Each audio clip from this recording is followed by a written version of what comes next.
orang pemaaf, ini tentu tawadhu. Tidak akan berkurang kemuliaannya, tapi justru Allah menambah kemuliaannya. Orang yang sombong akan turun kemuliaannya lebih dari yang sepatutnya.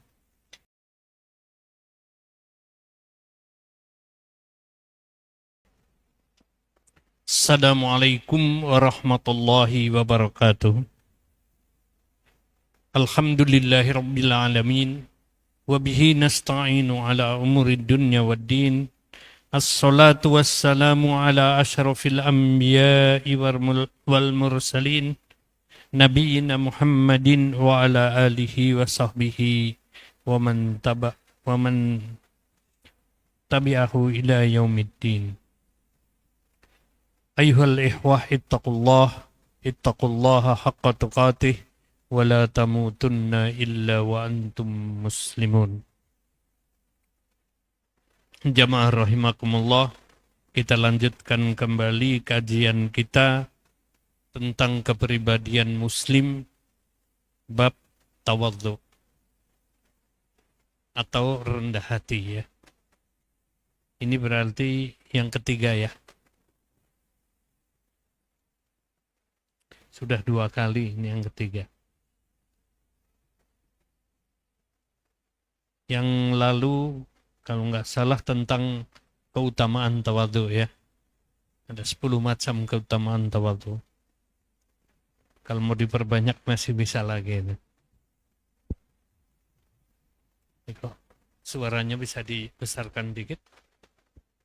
Berat rasanya.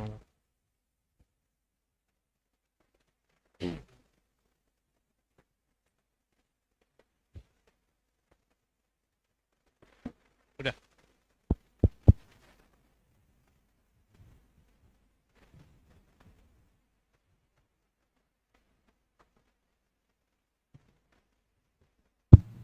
Tes. Hampir sama. Sebentar.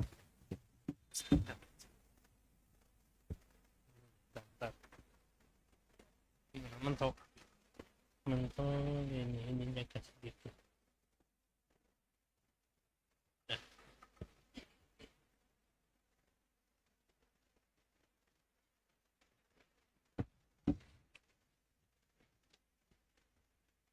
Jamaah rahimakumullah, kesempatan kali ini saya akan bacakan beberapa dalil berkaitan dengan tawadhu, keutamaan tawadhu.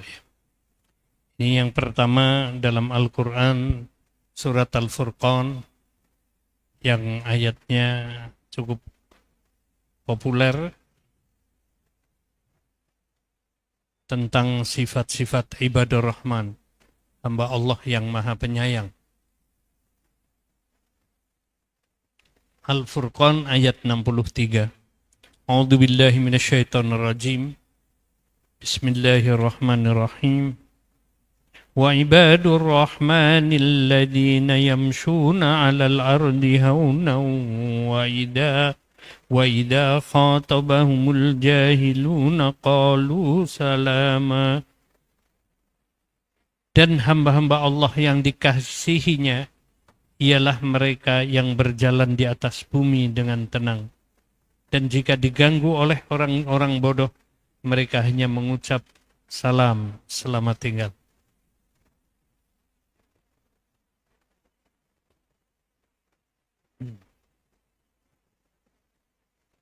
Ini orang yang alladzina yamshuna 'alal ardi hauna. Ini para ulama menyebut ini sifat tawadhu. Orang yang tawadhu, orang yang rendah hati. Yang berjalan di atas bumi dengan tenang. Tidak dengan kesombongan. Dengan lemah lembut. Yang kalaupun diganggu oleh orang-orang bodoh, mereka tidak menjawab dengan kebodohan, tidak menjawab dengan keburukan yang sama, tetapi mereka akan ucapkan salam. Qalu salama. Ya mudah-mudahan selamat aja kamu lah. Tinggalkan saja orang bodoh. Jadi ayat ini menunjukkan bahwa yang namanya orang tawadhu, orang yang dicintai Allah. Jadi tawadhu adalah orang yang dicintai oleh Allah. Sehingga Allah menyebut wa ibadur rahman, dan hamba-hamba Allah yang maha penyayang. Allah menyebutkan dirinya di sini sebagai zat yang maha penyayang. Salah satu sifat Allah. Kenapa tidak dipilih kalimat yang lain, kata-kata yang lain? Ini menunjukkan betapa Allah sangat mencintai, sangat senang dengan orang yang alladzina yamshuna 'alal ardi hauna, yaitu orang-orang yang berjalan di muka bumi dengan penuh ketenangan, dengan penuh ketawadhuan. Jadi kalau orang yang tawadhu akan dicintai oleh Allah Subhanahu wa taala. Sebab kalau kita ingin tahu diri kita dicintai Allah atau tidak, coba lihat aja diri kita, tawadhu apa sombong? Merasa besar atau merasa kurang? Sifat-sifat tawadhu waktu itu sudah kita sampaikan ya. Betapa para ulama besar sekalipun mudah tersentuh oleh nasihat, oleh anak kecil sekalipun. Tidak merasa sudah cukup dengan ilmunya, cukup dengan amalnya. Umar bin Khattab sebagai khalifah bisa diketarkan oleh anak gembala. Diruntuhkan hatinya oleh anak gembala. Karena ucapannya benar. Orang tawadhu akan mengambil kebenaran dari mana datangnya. Dari manapun datangnya. Sekalipun dari orang rendahan, dari orang yang jauh lebih rendah dari kita. Orang tawadhu tidak pernah merasa lebih tinggi dari orang lain. Orang tawadhu tidak pernah merasa lebih pandai dari orang lain.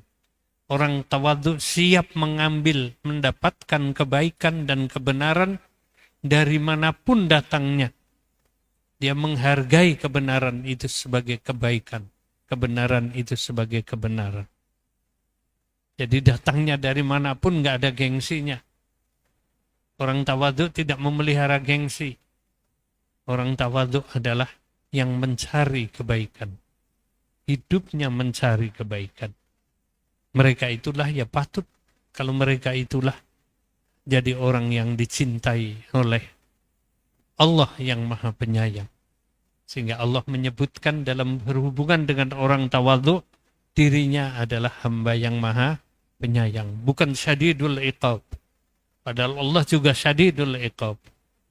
Padahal Allah akbar, Allah yang maha besar. Tidak menunjukkan kebesarannya. Allah menunjukkan sifat sayangnya, kerendah hatiannya Allah. Bayangkan Allah yang maha kuasa, maha besar, maha segalanya.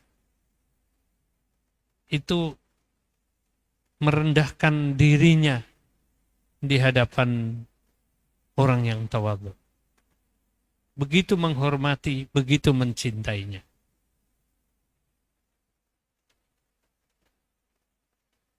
Kemudian di dalam surat Asy-Syu'ara, ayat 215.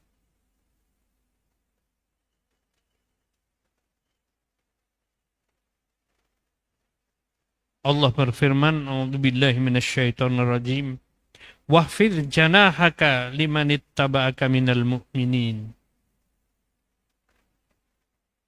Tundukkanlah sayapmu.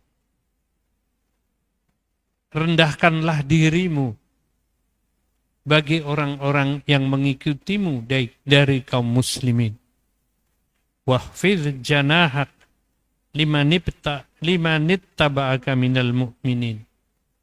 Ini perintah Allah kepada Nabi Muhammad.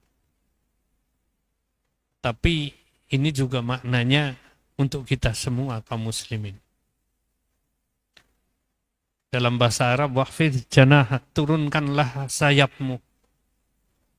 Maksudnya jangan metenteng lah kalau ya, tunduk, handap asor, sopan santun, ngomong dengan lemah lembut dan lain sebagainya.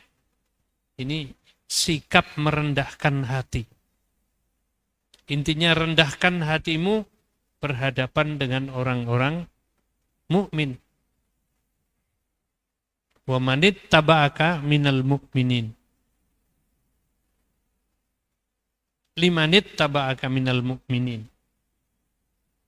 Rendahkanlah hatimu, rendahkanlah dirimu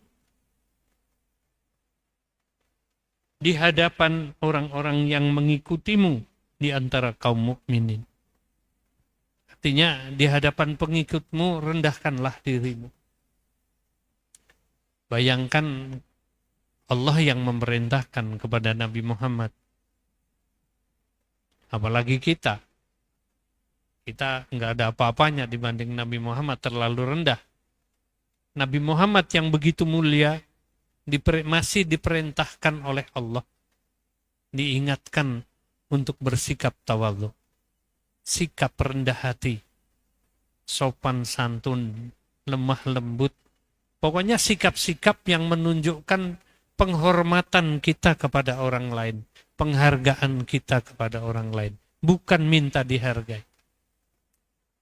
Sehingga pernah suatu ketika Rasulullah Shallallahu Alaihi Wasallam masuk ke dalam majelis, masuk ke ruangan, di situ sudah banyak sahabat.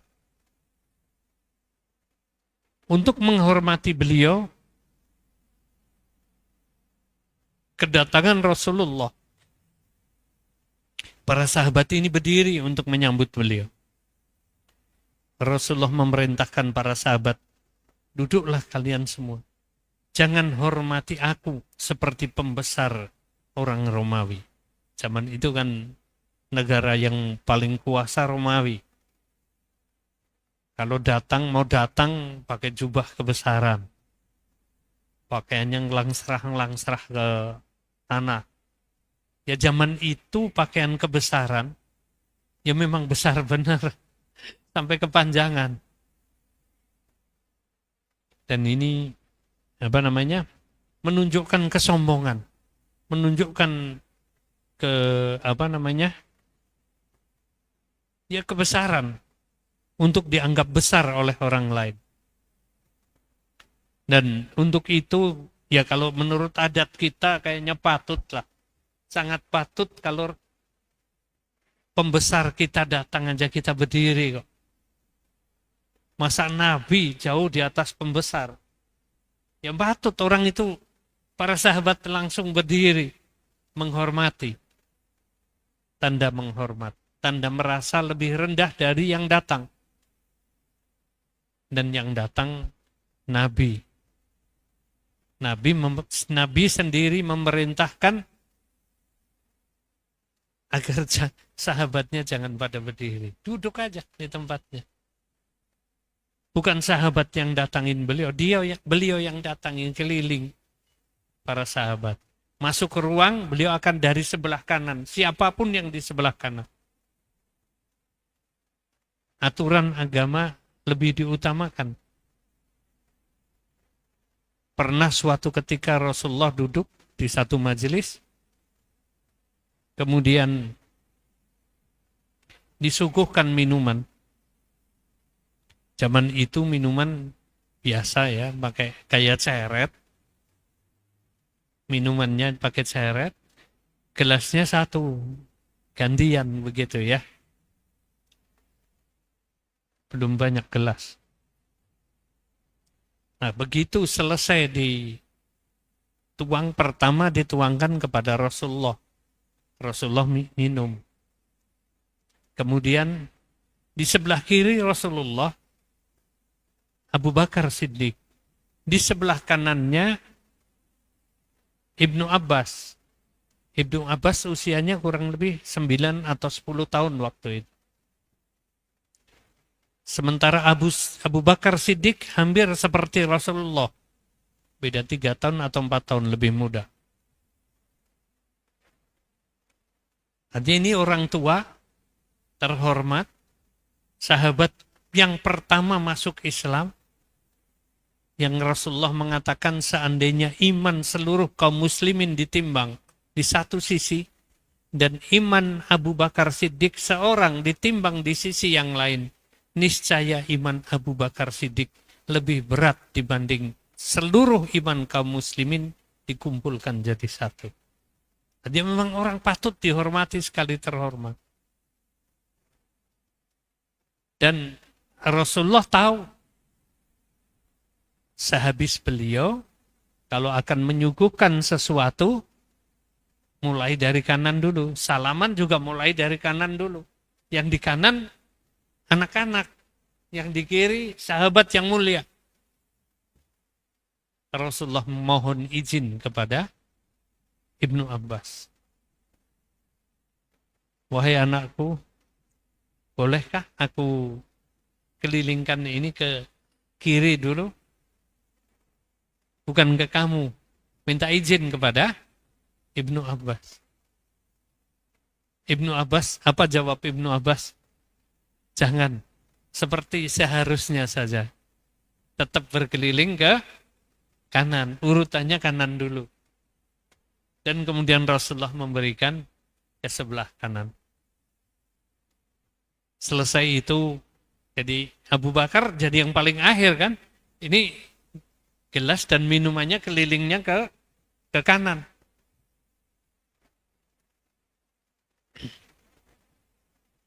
Dan setelah itu orang bertanya kepada Ibnu Abbas, kenapa enggak kamu berikan hakmu kepada Abu Bakar Siddiq? Ibnu Abbas mengatakan, saya tidak mau kehilangan barokah. Minum pakai bekasnya Rasulullah Sallallahu Alaihi Wasallam. Jadi pengen yang pertama dapat barokahnya. Dan itu dihargai oleh Rasulullah. Karena memang itu hukumnya. Walaupun yang di kanan bukan yang kalah mulia dibanding yang di kiri. Tetap yang didahulukan sebelah kanan. Begitu juga ketika Rasulullah datang, beliau tidak mau sahabat datang berdiri menghormati beliau, apalagi nganteri mau salaman dulu sama beliau. Yang sudah duduk, ya silahkan aja duduk. Rasulullah yang datang berkeliling menyalami para sahabat. Kalau tidak berkeliling, beliau berkeliling dari sebelah kanan. Siapapun itu yang di sebelah kanan. Dan kalau tidak berkeliling, beliau mengangkat kedua tangannya dan bersalam kepada seluruh yang hadir di situ. Ini salah satu sikap Rasulullah Shallallahu Alaihi Wasallam berhadapan dengan para sahabatnya. Beliau merendahkan hati. Memang seharusnya begitu seorang Muslim. Nabi saja merendahkan hati, merendahkan hatinya di hadapan kaum muslimin, merendahkan dirinya di hadapan kaum muslimin, apalagi kita tentunya.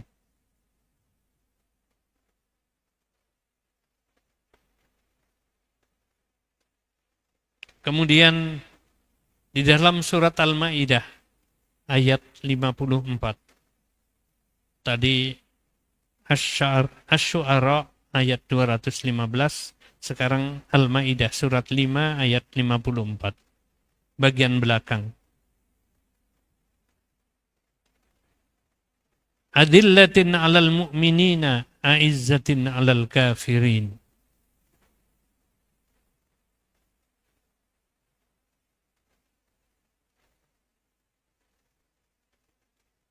Allah Subhanahu wa taala menunjukkan gambaran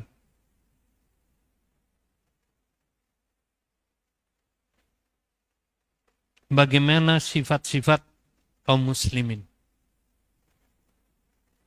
Adil, yang namanya orang Islam itu harus adillatin 'alal mu'minin. Adillah. Adillah itu rendah hati. Anda pasor, penuh hormat kepada sesama muslim, kepada mukmin. Aizzatin 'alal kafirin. Kalau mau tegas, tegaslah kepada orang kafir. Tegas keras kepada orang kafir.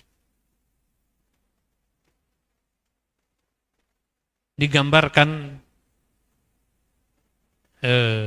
oleh dalam kisah-kisah ulama berkaitan dengan kalimat adillatin alal mu'minin, aizzatin alal kafirin. Adillatin alal mu'minin, lemah lembut kepada sesama mukmin, andap asor, lemah lembut, sopan santun, penuh persaudaraan. Misalnya mereka itu berdagang, orang mukmin yang beli, pedagangnya mukmin lagi. Kalau nggak diskon harganya, ditambahi timbangannya. Misalnya beli 1 kilo, ya dikasih 1 kilo ada lebihnya. Tetapi kepada orang kafir sifatnya tegas. Tegas itu apa janjinya? Janji 1 kilo ya diberi 1 kilo, nggak boleh dikurangin. Artinya nggak harus nambah-nambah, nggak harus dikurang-kurang harga atau dikurangin timbangan. Pas-pasan aja, nggak apa-apa. Tapi kalau kepada sesama mukmin hendaknya menunjukkan tambahan kasih sayang. Misalnya kita bertetangga. Bertetangga, ada tetangga mukmin, ada tetangga non-mukmin. Kebetulan saya ada rumah yang nempel tempat saya, itu ada yang 3 muslim, 1 non-muslim.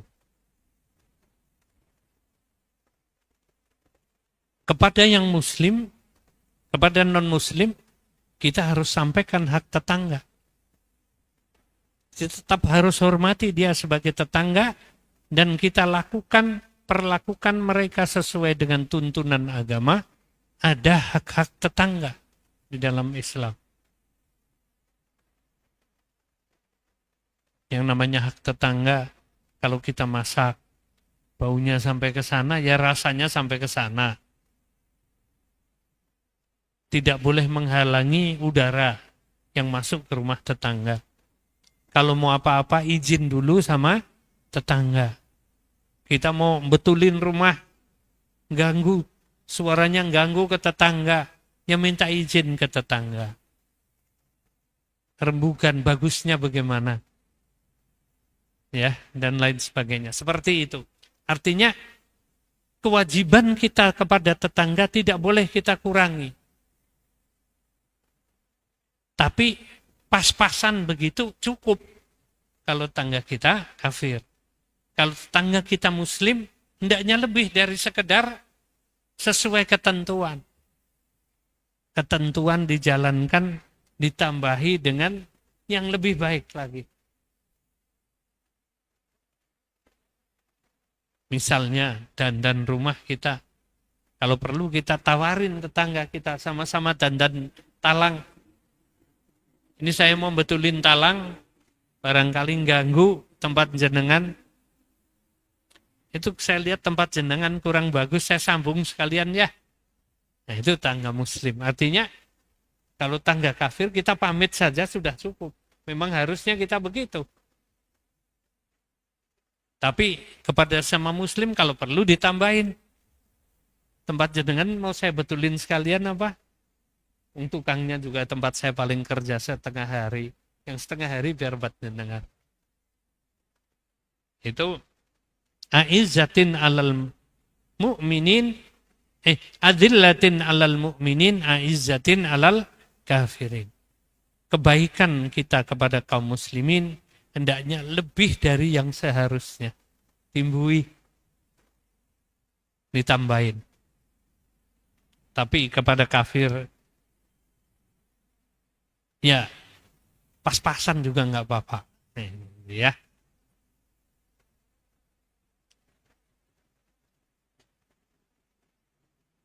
Kemudian yang terakhir di dalam surat Al-Fath ayat 29.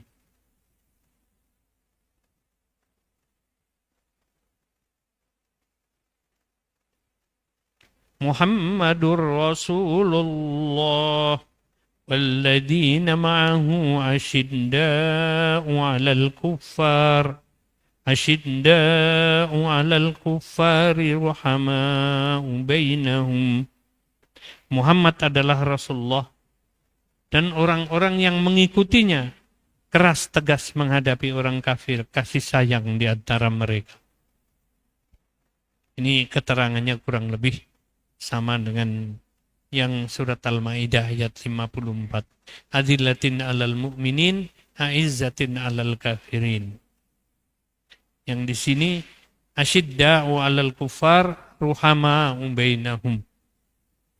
Kepada kufar asyidda, tegas, pas-pasan, sesuai janjinya. Kontrak janji setahun ya setahun. Nggak nambahin nggak apa-apa. Kepada muslim janji setahun ya setahun. Tapi kalau ditambahi lebih baik. Kayak gitu ya. Beli sekintal ya dikasih sekintal. Itu tegas. Jadi ketika tegas bukan berarti galak. Ketika tegas bukan berarti serba salah. Orang kafir di hadapan kita serba salah. Ketika mereka benar ya kita benarkan. Ketika salah kita salahkan.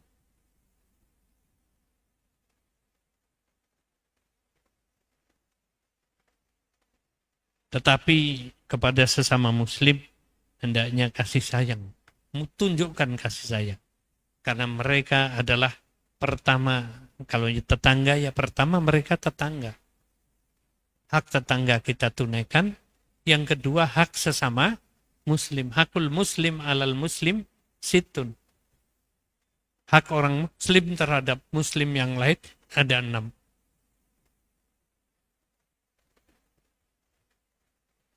Misalnya tetangga kita yang muslim batuk, bersin, mengucap alhamdulillah. Kita harus mendoakan yarhamukallah. Kalau tetangga kita kafir, jelas tidak mengucap alhamdulillah. Mungkin sama maksudnya alhamdulillah, haleluya. Tapi saya nggak paham itu ya. Syariatnya Kristen, apakah kalau batuk mengucap haleluya apa enggak ya? Haleluya itu alhamdulillah. Dan tidak perlu doain ya. Kalau meninggal, kalau sakit, hendaknya ditengok. Kalau meninggal, usahakan kita ikut ngurusi jenazahnya, memandikannya, mensolatkannya, sampai memakamkannya. Dan mendoakan, serta mensolatinya. Dan lain sebagainya ya. Jadi, ada hak tetangga, hak sebagai saudara sesama muslim. Tambah lagi, yang satunya lagi misalnya tetangga, muslim, dan saudara. Dia dapat hak tetangga, hak sebagai sesama muslim, saudara sesama muslim, dan yang ketiga, hak sebagai saudara kandung, saudara sedara.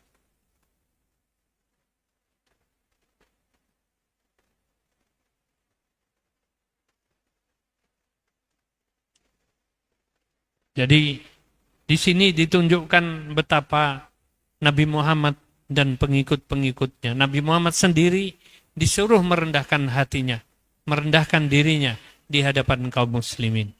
Artinya kaum muslimin juga harus merendahkan hati, terutama di hadapan kaum muslimin. Dan yang kemudian menambahkan kebaikan, menambahkan persaudaraan, karena sebagai saudara kepada sesama muslim. Di samping haknya, di samping kewajiban kita, hendaknya tunjukkan kita mempunyai sikap bersaudara dengan mereka. Bukan sikap minta dilayani, tapi sikap melayani, sikap menghormati, sikap membantu, dan lain sebagainya. Hari ini Lasnas Al-Irsyad punya program, salah satunya program menyiapkan air tawar di daerah Flores. Sumber air tawar, bikin sumber air tawar. Di daerahnya ND, kabupatennya. ND ini ada daerah yang, di ND banyak daerah banyak yang sulit sekali air. Masyarakat tuh beli air dari jauh untuk kebutuhan sehari-hari. Dan di situ ada satu pulau. Di depan kota ND ada pulau namanya Pulau ND. Luasnya 1 kecamatan. Penduduk 9 desa. Ada 22 atau 23 kampung pedukuhan, dusun. Dan yang menarik, kalau Flores itu mayoritas non-muslim, kota ND itu pun, jadi kota ND, Kabupaten ND itu muslim kurang dari 30% di Kabupaten ND.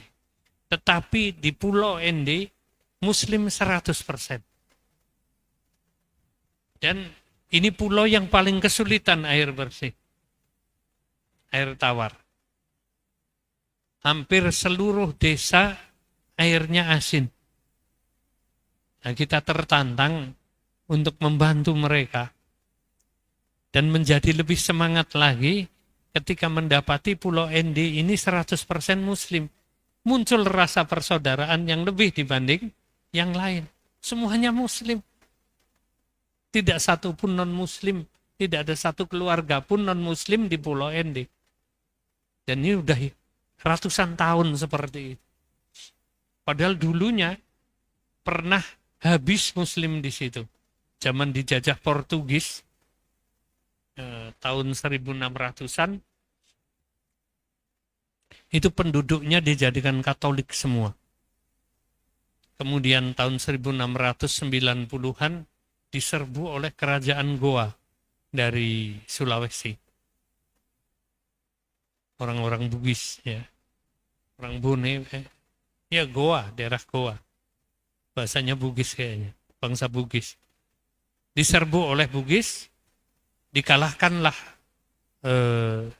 Portugis di situ, dan setelah itu penduduknya 100% menjadi muslim sampai hari ini.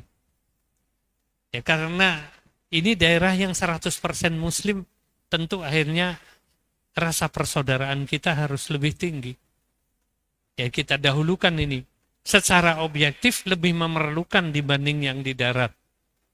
Yang di darat masih bisa beli truk air pakai truk tangki.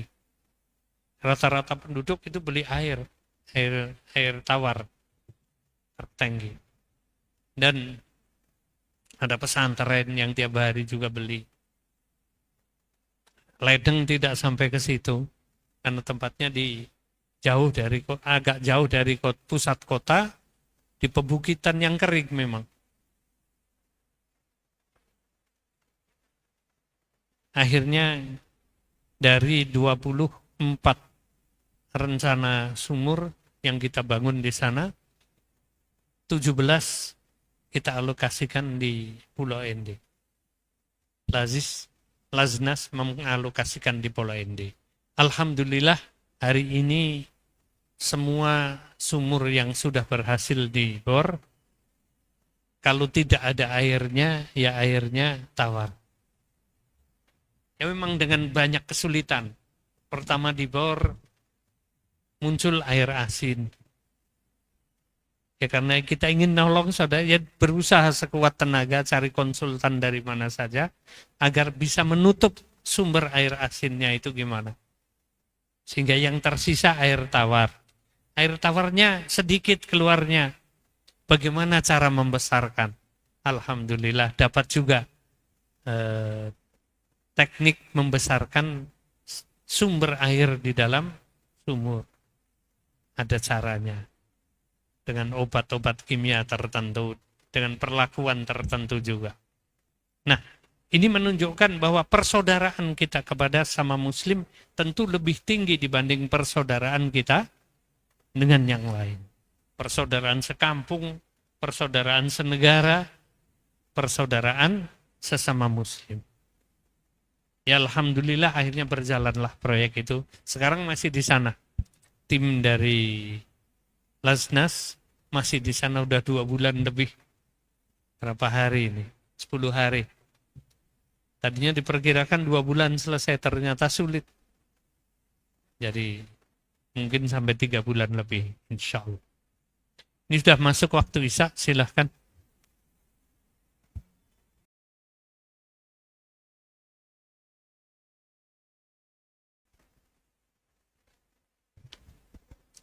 Halo Ustadz, izin bertanya. Nah, tadi pas kuliah itu ada diskusi singkat tentang eh, bagaimana dosen itu menilai mahasiswanya hanya dari hasil akhir, Ustadz. Dari angka atau hanya dari selembar kertas yang mahasiswa kerjakan tanpa melihat proses atau mahasiswa itu jujur atau enggaknya. Nah, pertanyaan saya adalah apa yang akan Allah berikan kepada orang yang jujur atau menjaga tawaduknya walaupun nilainya 30, Ustaz. Dan apa yang akan Allah berikan juga kepada orang yang nilainya bagus tapi dia tidak menjaga ketawaduan atau kejujurannya. Terima kasih.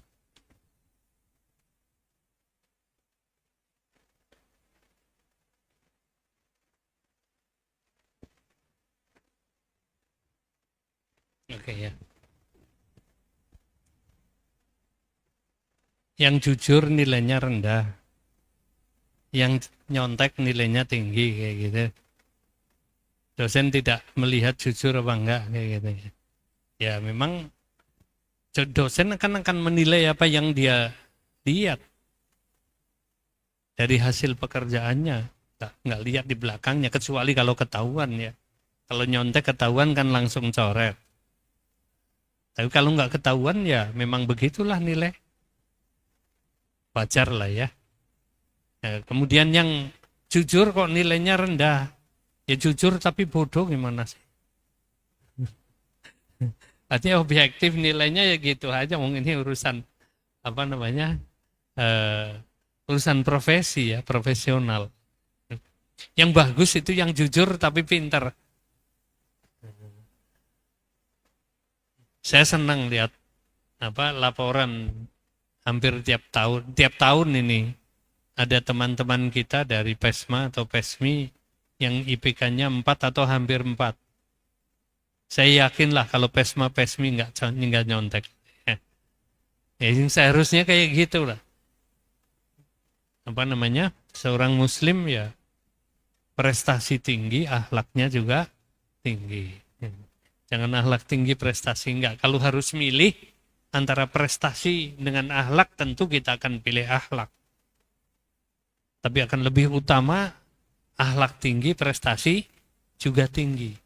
Dan yang sudah ditunjukkan oleh Rasulullah beserta pengikutnya, dengan beserta para sahabat.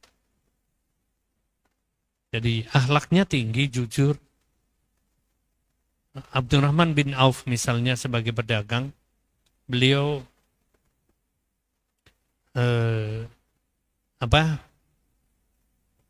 datang dari Mekah itu tidak bawa modal apa-apa, badan aja, pakaian yang nempel di badan boleh dikata begitu, bekal seadanya, hijrah ke Madinah. Sampai di Madinah dipersaudarakan dengan sahabat Ansor. Sahabat Ansor ini akan memberikan setelah dipersaudarakan oleh Nabi, akan memberikan hartanya separuh, kekayaannya separuh untuk beliau. Kebunnya beberapa buah, separuh untuk beliau, untuk Abdurrahman bin Auf. Bahkan istrinya 2, ditawarkan kalau mau ambil salah satu, nanti saya ceraikan. Suruh milih. Yang dilakukan Abdurrahman bin Auf, orang punya akhlak tinggi, beliau menolak itu semua. Terima kasih. Tunjukkan saja bagaimana orang berdagang di pasar Madinah. Tunjukkan pasar Madinah. Beliau kemudian diantarkan oleh saudaranya, menolak itu semua pemberian, dan apa namanya, pergi ke pasar, ditunjukkan bagaimana orang Madinah berdagang. Pendek cerita, dalam waktu 1 tahun, Abdurrahman bin Auf menjadi pedagang tali hewan terbesar di seluruh Jazirah Arab.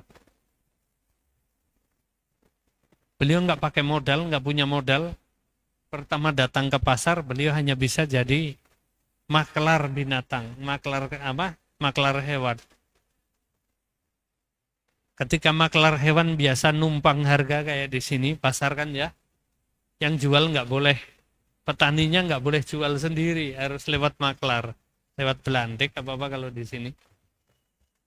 Nanti laku berapa, kelebihannya diambil sama belandiknya. Misalnya kambing dari pedagang 1 juta, dijual 1,5 juta, duit 1,5 juta, 0,5 juta diambil sama maklarnya. Pedagangnya sendiri nggak boleh nawarin langsung ke pembeli. Ini nakalnya di pasar sini. Di sana nggak.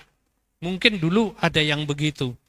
Tapi Abdurrahman bin Auf lain lagi. Abdurrahman bin Auf ketika berhasil menjual binatang orang, hewannya, unta atau kerbau, unta atau kuda atau kambing, domba, beliau minta upah talinya saja. Upahnya talinya.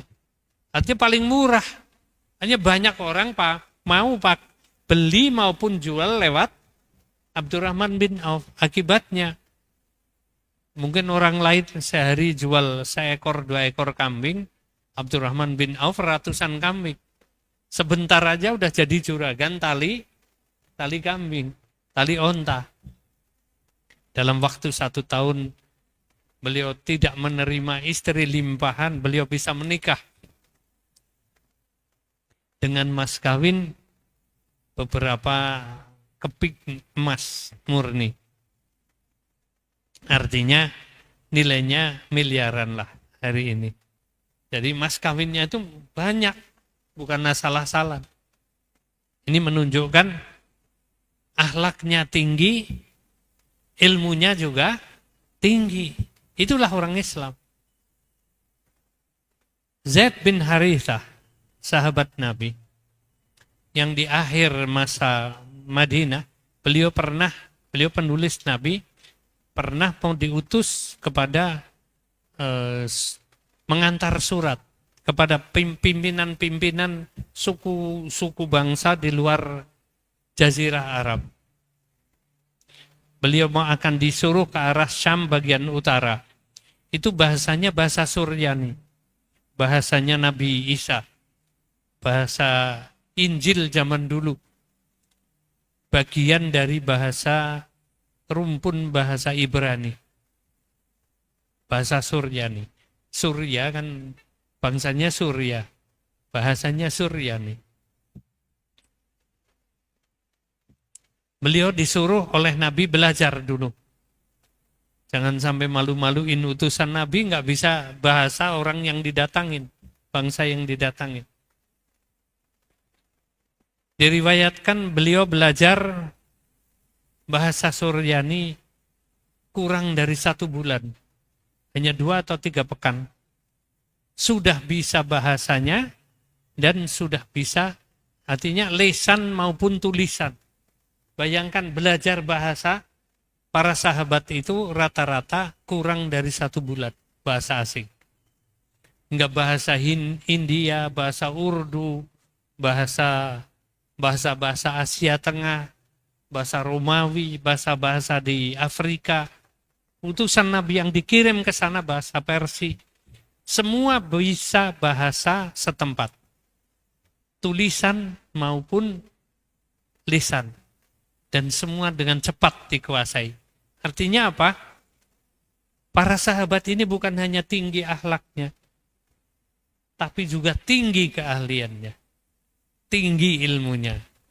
Jadi saya berharap mudah-mudahan nanti teman saudara yang akhlaknya tinggi, ilmunya juga tinggi, kayak gitu ya.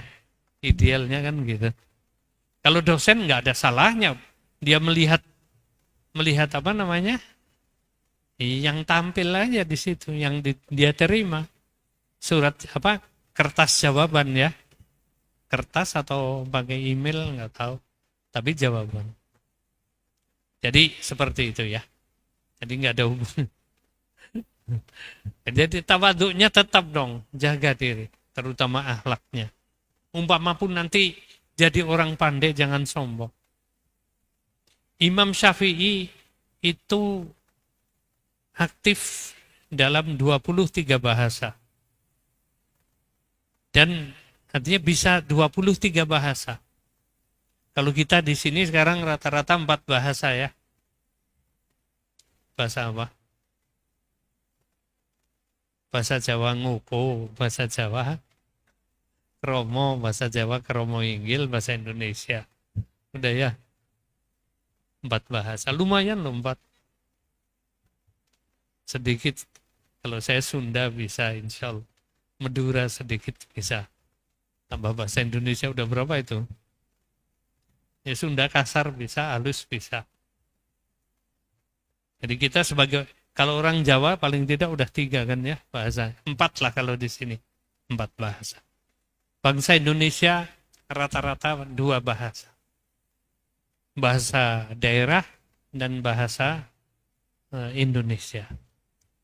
Saya sampai ke pelosok-pelosok sekarang sih alhamdulillah rata-rata bisa bahasa Indonesia. Bahkan orang Timur-Timur sekarang ini lebih lancar bahasa Indonesianya dibanding bahasa resmi Timur-Timur. Bahasa resminya kan bahasa Portugis.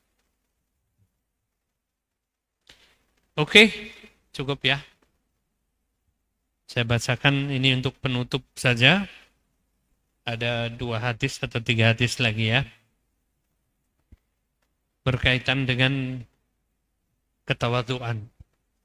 Hadis dari riwayat Muslim an Iyad bin Himar radhiyallahu anhu qala Rasulullah sallallahu alaihi wasallam innallaha ta'ala awha ilayya an tawadhu hatta la yabghi ahadun ala ahad wala yafharu ahadun ala ahad. Sesungguhnya Allah telah mewahyukan kepadaku, kata Rasulullah SAW, dari Iyad bin Himar radhiyallahu an, berkata Rasulullah SAW bersabda, sesungguhnya Allah telah mewahyukan kepadaku supaya bertawadhu, merendahkan hati, sehingga tidak ada orang yang menganiaya orang lain atau menyombongi orang lain. Jadi dengan tawadhu, orang yang tawadhu tidak akan menganiaya orang lain, mendolimi orang lain, atau merasa lebih tinggi dari orang lain. Orang tawadhu tidak pernah menginginkan mendapat penghormatan sesuai dengan kehormatannya, tapi menginginkan penghormatan cukup di bawah kehormatan seharusnya. Karena dia tidak merasa berhak mendapatkan kehormatan lebih dari orang lain. Dari hadis riwayat Muslim lain, wa an Abi Hurairah radhiyallahu anhu anna Rasulullah sallallahu alaihi wasallam qala ma naqasat shadaqatun mim malin wa ma zadallahu 'abdan bi afwin illa izza wa ma tawadha'a ahadun lillahi illa rafa'ahu Allahu alaihi. Abu Hurairah radhiyallahu anhu berkata, Rasulullah sallallahu alaihi wasallam bersabda, tidak akan berkurang harta karena sedekah. Allah tidak akan menambah bagi seorang yang suka memaafkan orang lain kecuali akan memberinya kemuliaan. Orang pemaaf ini tentu tawadhu. Tidak akan berkurang kemuliaannya, tapi justru Allah menambah kemuliaannya. Orang yang sombong akan turun kemuliaannya lebih dari yang sepatutnya. Dan tidak ada orang yang tawadhu karena Allah melainkan akan dimuliakan oleh Allah Subhanahu wa taala. Jadi tawadhu karena Allah, bukan tawadhu karena ingin dibilang orang tawadhu. Oh, ini orang rendah hati. Bisa kan rendah hati cuma pencitraan ya. Pakai pakaian yang murah, ternyata pencitraan, pakai ini murah. Hidupnya jauh lebih dari itu. Tapi ketika tampil, ya jadi pejabat misalnya, tampil sederhana, tampil ini, tampil ini. Tapi di balik itu tidak seperti itu. Ini tawadhu yang pencitraan. Ini malah dimurkai Allah. Tawadhu ya tawadhu karena Allah Subhanahu wa taala, tidak membutuhkan penilaian orang lain.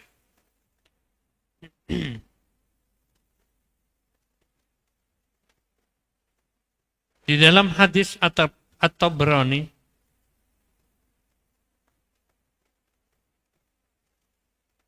Rasulullah menyatakan, man tawadha'a li akhihil muslim wa rafa'ahu Allah wa man irtafa'a alaihi wada'ahu Allah.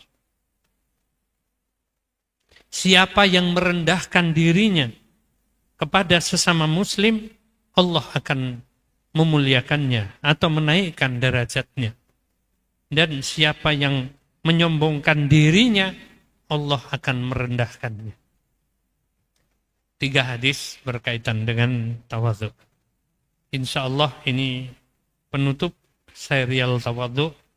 Mudah-mudahan Allah mengaruniai kita semua dengan sikap tawadhu yang akan menjadikan kita ringan melangkah di bumi ini, karena kita tidak membutuhkan penghormatan dan penghargaan dari orang lain.